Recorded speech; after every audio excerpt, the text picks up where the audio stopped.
military.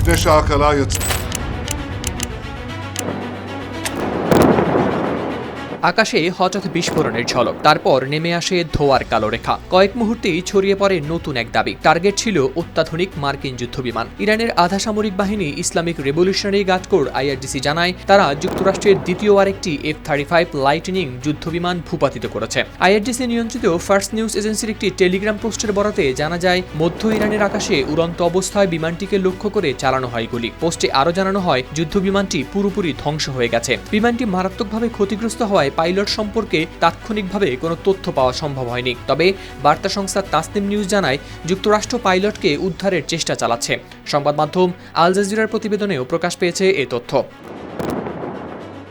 এদিকে আরেকটি ইরানি সংবাদ মাধ্যম মেহের নিউজ এজেন্সি তাদের একটি টেলিগ্রাম পোস্টে জানায়, বিধ্বস্ত হওয়ার সময় ভয়াবহ বিস্ফোরণ ঘটে। এতে পাইলটের বেরিয়ে আসা সম্ভব হয়নি বলেই ধারণা করা হচ্ছে।